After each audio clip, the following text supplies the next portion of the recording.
Bonjour, je m'appelle Alicia, bienvenue à cet épisode de Ça vaut le détour. Aujourd'hui, Pierre-Luc Harrison de la Banque nationale nous donne quelques conseils à propos de la bonne utilisation de notre carte de crédit. Nous nous sommes rendus à Saint-Gabriel-de-Rimouski pour prendre part à un encamp de machinerie agricole où l'encanteur René Wood a mené de main de maître cette activité unique. Mais pour commencer, les huiles essentielles sont de plus en plus utilisées pour leurs propriétés qui aident à prévenir certains maux. Lucie Mingui, la cofondatrice de l'entreprise portnevoise Alixir, nous a fait découvrir le processus de fabrication de ces huiles, fabriquées à partir de végétaux sauvages ou cultivés sur les terres du Québec. Je vous le dis, ça vaut vraiment le détour.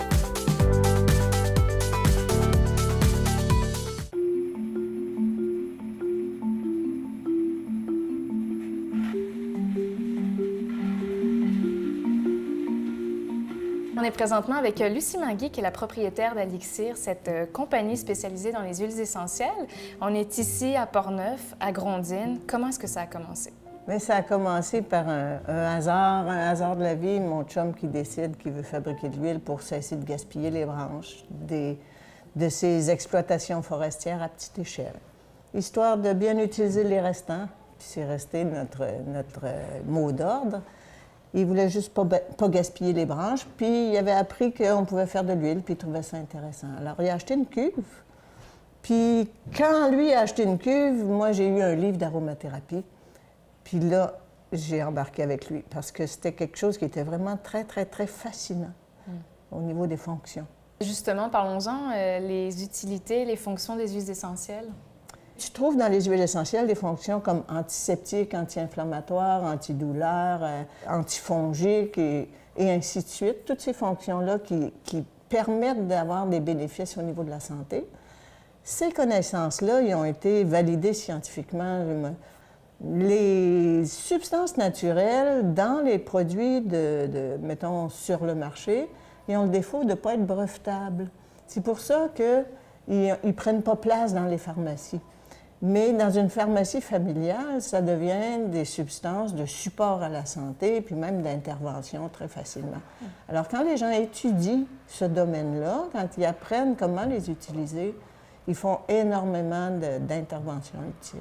Le condensé, c'est le combiné de l'eau, de l'hydrolat, la vapeur qu'on a mis et l'huile essentielle qui est dans la plante. Les deux sortent en même temps, puis ça arrive liquide ici.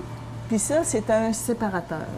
Tu produis des huiles essentielles et des hydrolats. Peux-tu rapidement me donner une description de ce que c'est? Oui, l'huile essentielle, ça réfère à un procédé bien précis. C'est une forme d'extraction. Il y en a beaucoup d'autres, mais celle qui donne des huiles essentielles, c'est l'entraînement par la vapeur d'eau. C'est traditionnel, ça a été développé par les alchimistes, puis c'est totalement naturel. Le seul solvant qu'il y a là-dedans, c'est de l'eau, c'est de la vapeur. Alors, quand on injecte de la vapeur dans le matériel végétal, qui a été cueilli frais le plus possible, on va entraîner l'huile essentielle à l'aide de la vapeur, qui va ensuite être refroidie par le système de refroidissement, puis qui va se condenser et se séparer. Alors, l'huile qu'on recueille, elle vient combiner avec beaucoup d'eau, beaucoup d'hydrolat. Il y a à peu près 300 fois plus d'eau que d'huile, tu sais, là. En général, les proportions d'huile qu'il y a dans le végétal, ça peut revenir à 1 pour 1000. Pour 1 kilo de matière première, tu vas avoir à peu près 1 millilitre d'huile. Ce qui veut dire que chaque millilitre d'huile essentielle est vraiment précieux, là. Oui, puis chaque millilitre contient 25 gouttes. Puis généralement, on les utilise une à la fois. Ça fait que c'est ça les proportions. On va utiliser les huiles en fonction justement de la quantité de végétal que ça a pris pour les faire. Lucie, aujourd'hui, on a travaillé avec du sapin. Est-ce qu'il y a différents moments dans l'année où tu travailles avec du sapin, puis à d'autres moments où tu travailles avec d'autres matières premières? Oui, ça change tout le temps. Mais on a des demi-saisons. La demi-saison, printemps-automne, on s'intéresse aux conifères parce qu'il n'y a rien d'autre à faire aussi. Là. Tu sais, là, les herbes comme la menthe, la mélisse, l'angélique, tout ça, c'est l'été. Le thé du labrador, c'est l'été. On se concentre sur ce qu'on peut faire. Il y a aussi nos équipements puis nos hommes qui veulent continuer. Fait qu'on fait des conifères. Puis c'est très intéressant, les conifères aussi. Là. Le sapin, on faisait ça aujourd'hui. Le sapin, il y a des fonctions antiseptiques aériennes. Il est expectorant, mucolytique, antiseptique des voies respiratoires. Ça fait que c'est excellent de le diffuser dans une ambiance de maison saine. C'est intéressant parce que c'est une gamme mondiale. Les huiles essentielles, là, les utilisateurs d'huiles essentielles, il y en ont de partout dans le monde. Tu sais, c'est des provenances. C'est le monde de la parfumerie qui a développé cette discipline-là puis cette production-là. Alors, tout ce qui sentait quelque chose les intéressait, puis ils ont sélectionné qu'est-ce qui les intéressait le plus dans le monde de la parfumerie. Fait que les spécialités régionales, nous autres, au Québec, on a des choses vraiment intéressantes. Puis de la facile, c'est tous les conifères. Tous les conifères sont aromatiques. Alors, forcément, c'est notre spécialité de la forêt québécoise. Puis on exporte dans le monde des huiles d'ici qui ne poussent pas là-bas. Alors, sont intéressantes, sont recherchées, puis on a une place dans la panoplie mondiale. Lucie, le monde des huiles essentielles, on se rend compte que c'est vraiment vaste. On pourrait en parler encore longtemps. Oui, c'est sûr, parce que ça peut remplir la vie quotidienne, là, puis ça a une multitude de fonctions. Puis c'est la nature. Puis la diversité de la nature est quand même immense. Là. Il y a vraiment beaucoup d'occasions de sentir des choses, puis de découvrir des choses, puis d'apprécier des choses dans la nature. Les huiles essentielles produites par Alixir sont 100% naturelles et permettent de concentrer les propriétés des plantes qui les composent. Les quantités de matières nécessaires à la fabrication d'huiles essentielles sont parfois impressionnantes, ce qui explique pourquoi toutes les gouttes sont si précieuses.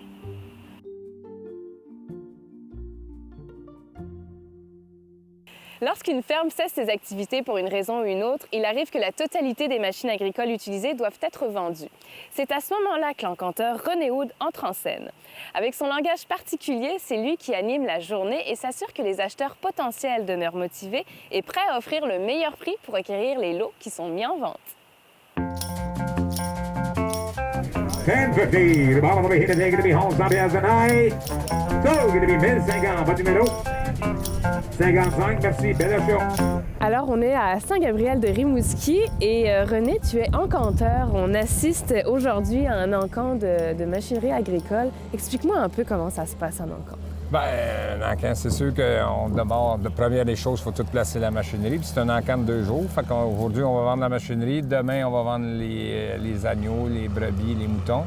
On a 400 moutons à vendre. On ne pouvait pas faire tout ça dans la même journée parce que c'est trop volumineux. Et puis les moutons, il faut vendre ça par enclos. Puis on avait de la belle machinerie. La première des choses, on la lave, on la place, puis ensuite on la vend. Puis c'est au plus offrant. Puis moi, mon métier, c'est de vendre, puis de vendre entre les deux parties, si on veut, soit l'acheteur ou le vendeur, satisfait de leurs achats. 21 and 2, dig it ball over here, 2 now. And up in here, 22, dig it ball over here, I'm going to take it down 2200 and So, going to be 21 numéro 48. Il y avait beaucoup de monde aujourd'hui. On sent qu'il y a comme un peu une énergie, une dynamique qui s'installe là, avec les gens. Ils se parlent, c'est des amis, des gens qui reviennent. Comment peux-tu parler de ça un peu? Surtout ici, là, je pense que ça fait longtemps qu'il n'y a pas eu d'encamp, puis c'est un événement, puis c'est une partie sociale, ils viennent se rencontrer, puis là, c'est ça. Puis un encanteur, si t'es dol, si c'est plate, ils sont plates. Fait que tu mets un peu d'ambiance dans tout ça, puis eux autres, ils aiment ça, puis ça leur fait rencontrer du monde, puis ça leur fait rencontrer des gens, puis c'est une sortie. Qu'est-ce qui fait qu'un encamp se déroule bien, ou qu'on peut dire, mission réussie, ça a vraiment bien été? La qualité d'un encamp ou la qualité d'un encanteur, arrange ça comme tu veux, je pense que c'est les acheteurs. Tu peux être le meilleur encanteur du monde, mais si tu n'as pas d'acheteur en avant de toi, t'es pas bon. Pas que t'es pas bon, mais c'est plus difficile, mais c'est toujours été, puis ça restera toujours. C'est la qualité de la machinerie que tu vends, ainsi que les acheteurs. Écoute, c'était ma première expérience dans un encamp, puis quand on t'écoute, quand tu es en train de dire les prix et tout ça, il y a comme un langage un petit peu incompréhensible. Ça vient d'où, ça? Ça l'est, puis ça l'est pas compréhensible ou incompréhensible. C'est que moi, j'ai suivi un cours d'encanteur aux États-Unis. Ça fait déjà 30 ans. Et en anglais, ils disent que c'est des filler words que tu mets entre tes chiffres. C'est des chiffres qui vont faire, des mots qui vont faire rouler tes chiffres. Fait que je peux te donner un exemple. Ouais. Je vais te le dire bien lentement. J'ai 800, direz-vous maintenant 900. Si j'accélère un peu, j'ai 8, direz-vous maintenant 9, et 9,5, et direz-vous maintenant 1000 et 1050, et 1100 maintenant. C'est tout des... Donc, mais tu changes les chiffres à chaque fois. Oui, parce que je monte. Ouais. Parce que les enchères, tu pars d'un certain prix, puis tu montes. Dis qu'il slack un peu. 55, 5, going to be bottom of the line, going to be 55, 6, and now 55, c'est going to be down 56 000 $. Ils vont, going to be down 56 and Oui, non? So, going to be 55, 55, 5. 90, l'acheteur. 9-0 de Bear. Les gens, avant d'arriver dans un encan, est-ce qu'ils ont déjà pensé à un budget établi? Est-ce qu'il y a des gens qui sont très impulsifs et qui vont dire « Ah ouais, j'y vais finalement? » Comment? Il y a des gens qui sont impulsifs, mais je te dirais qu'à 90 ils viennent dans l'encan et ils ont pas mal l'idée de ce qu'ils vont payer. C'est sûr que des deals, c'est sûr qu'il y en a tout le temps dans un encan. Habituellement, quand les gars s'en viennent dans l'encan, ils se font faire le prix d'un neuf, puis un tracteur qui demande, mettons, 75 000, je te dirais que ça vaut 40-45 000 usagers. Tu payes pas de moitié, mais ça te donne un gauge où tu fais aller. On voit qu'il y a une certaine compétition. Bon, il y en a un qui ça. le veut, puis l'autre, il monte, puis ça finit plus, là. Ça, j'aime ça. Quand ils se regardent, puis tu ne l'auras pas, puis c'est à moi qui va l'avoir. Là, ça n'en finit plus, là. C'est une frénésie qui se prend, puis c'est là que la guerre prend, si on veut. Ouais. Mais pas mal, c'est vendu à sa juste valeur aujourd'hui. Ouais. Bon, ouais. On est bien heureux. 18, de moins 2000. 21, here we go. And now 20 now, get about the hit it, gonna be fantastic. And now 2000, gonna be, hey, la soupe, t'en mettrais de la petite soupe là-dedans. Et now 20 now. And now 21, gros party, hit it. C'est un challenge. Je pense que c'est un challenge, puis c'est le devoir de faire ton métier comme il faut. Puis si t'aimes pas ça, fallait pas. Mais quand tu travailles 4, 5, 6 jours par semaine à faire des encans, ben c'est de l'adrénaline. Puis dans une heure d'ici, là, ça va faire boum. Elle va tomber, puis ça va être demain matin qu'on va se reprendre pour vendre des moutons. Ouf, il faut avoir l'oreille attentive pour comprendre les subtilités et l'évolution des enchères. Si plusieurs personnes se déplacent à l'encan pour se porter acquéreurs de l'eau spécifique, la plupart des participants aiment l'ambiance de ces événements et profitent de ces occasions pour pouvoir socialiser avec leurs pairs. Un an de 16,5 tout, filmé dans le hall-through, et on donne pour 1600 $. Un sold, vendu 1600 $.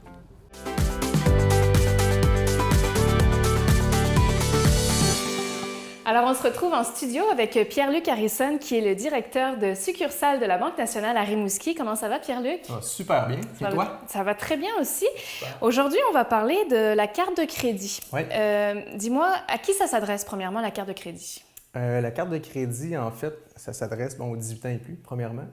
Ça s'adresse à monsieur, madame, tout le monde, tout dépendant de ce qu'on veut en faire. Donc, c'est vraiment le choix de notre carte de crédit, c'est ça qui va faire en sorte qu'on va pouvoir déterminer là, vers où on s'en va, vers quel produit de carte qu'on s'en va. Fait que ça s'adresse à tout le monde, tout dépendant de ce qu'on veut faire avec. Puis il y a beaucoup de cartes différentes qui sont disponibles sur le marché. Comment on fait pour choisir la carte qui répond à nos besoins? Bien, tu as dit le mot-clé, le besoin. Donc, est-ce que, exemple, je suis une personne qui veut voyager puis qui veut accumuler des points sur sa carte? Est-ce que je suis quelqu'un qui veut profiter des assurances voyage ou tout type d'assurance qu'on peut bénéficier lorsqu'on achète des produits avec la carte de crédit? Donc, c'est de voir justement c'est quoi mon besoin, qu'est-ce que je veux faire avec. Donc, si je veux profiter des programmes de récompense, justement, bien oui, tu peux avoir accès à différentes cartes, sauf qu'il faut que tu réfléchisses comme il faut parce qu'on a des cartes de crédit avec des frais annuels et d'autres qui n'en ont pas. Donc, si tu veux accumuler des points et que tu as des frais annuels, bien, c'est de t'assurer que tu vas mettre assez de sous sur ta carte pour avoir plus de points que ce que carte coûte, en fait, là, par année. Donc, ça, c'est important de savoir ça. Puis aussi, lorsqu'on est jeune, par exemple, là aussi, ça peut être intéressant d'avoir une carte de crédit pour commencer à bâtir son bureau de crédit. Donc, lorsqu'on fait nos premières demandes de crédit, lorsqu'on sort du cégep, université, etc., on veut acheter une première maison, faire un premier prêt. Donc, les institutions financières vont aller voir le bureau de crédit. Donc, ça, c'est vraiment, là, ça montre le comportement de la personne par rapport à son crédit. Et la carte de crédit, c'est un bel outil pour les jeunes pour commencer à bâtir ça. Encore là, il faut être rigoureux, il faut s'assurer qu'on la paye comme il faut parce que c'est aussi le produit financier qui coûte le plus cher en taux d'intérêt. Pierre-Luc, parlons-en justement du comportement. Quels sont les comportements qu'on doit avoir pour assurer une gestion saine de notre carte de crédit? Ouais. Bien, écoute, ça, c'est le point le plus important de la carte de crédit. Premièrement, ce que les gens ne connaissent pas toujours, c'est qu'il ne faut pas dépasser plus de 70 % de sa limite autorisée. Donc, si j'ai une limite de 1 000 $ sur ma carte de crédit, idéalement, il ne faut pas que je dépasse 700 $.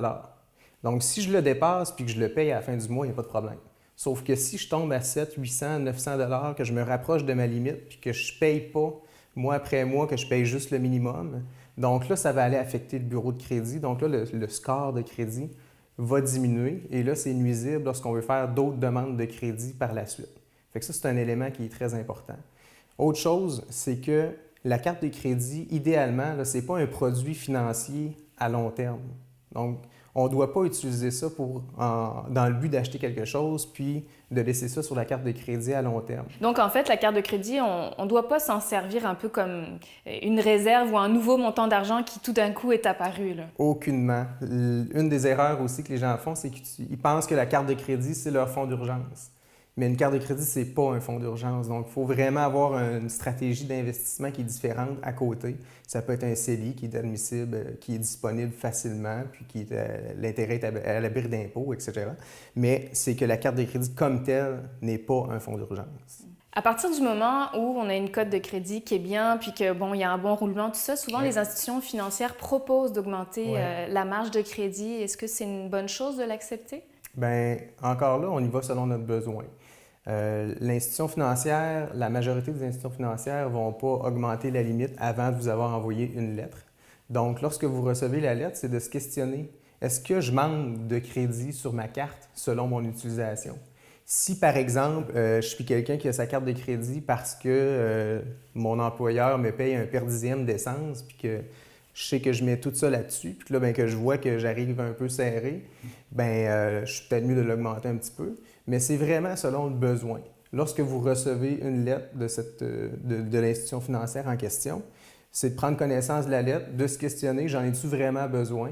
Puis si j'en ai pas vraiment besoin, bien, ça finit là. Puis si vous en avez besoin, bien, l'institution, c'est de la contacter, puis on va augmenter votre limite, mais on n'augmentera jamais la limite avant d'avoir parlé au client. L'important avec les finances, c'est qu'on soit bien.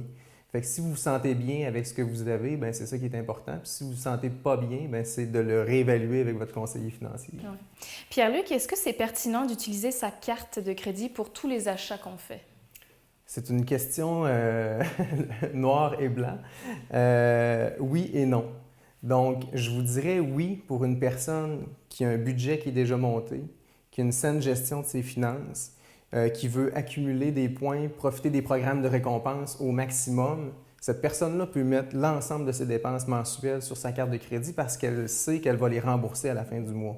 Le non, c'est les acheteurs impulsifs, les gens qui n'ont pas de budget précis, qui vont dépenser plus que les revenus qui vont rentrer. Là, dans ce temps-là, on s'en va dans un risque là, de pétrin financier à venir. Donc, dans ce temps-là, c'est un petit peu plus dangereux.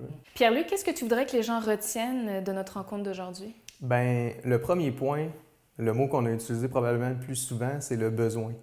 Donc, utilisez votre carte de crédit ou magasinez votre carte de crédit selon vos besoins. Donc, questionnez-vous toujours pourquoi je veux cette carte-là et comment je vais l'utiliser pour bien la choisir. Ce serait mon conseil numéro 1. Mon conseil numéro 2, j'ai parlé beaucoup du bureau de crédit. Donc, je vois beaucoup de clients qui utilisent mal leur carte de crédit et ça nuit à leur bureau de crédit lorsqu'il vient le temps d'acheter une première maison ou des choses comme ça. Puis là, bien, malheureusement, ils ont des surprises à quoi ils ne s'attendaient pas. Donc, s'assurer de remettre sa carte de crédit à zéro le plus souvent possible pour avantager le bureau de crédit parce que ça va des deux côtés. C'est pas juste nuisible, c'est positif aussi pour les institutions financières lorsqu'on analyse le dossier. Puis mon troisième point, c'est que si vous êtes dans un gouffre, il y a quelque chose qui ne marche pas, vous voyez que vous n'êtes pas capable de rembourser, vous payez juste le minimum, puis là, bien, vous voyez que ça n'avance pas, là, on ne paye pas la dette, bien, allez rencontrer un conseiller financier dans une institution financière le plus rapidement possible. J'ai trop vu de clients qui l'ont étiré trop longtemps avant de rencontrer un professionnel. Puis là, bien, dans ce temps-là, c'est un petit peu plus difficile de trouver une stratégie qui va remettre le dossier à jour puis en bonne santé rapidement. Donc, c'est de rencontrer des gens là, qui sont compétents dans le domaine très rapidement dans ces cas-là. Bien, merci beaucoup, Pierre-Luc. Je pense que ces conseils vont être très utiles pour les gens à la maison. Alors, merci d'être passé par le studio de Ça vaut le détour. Ça m'a fait plaisir. Hein?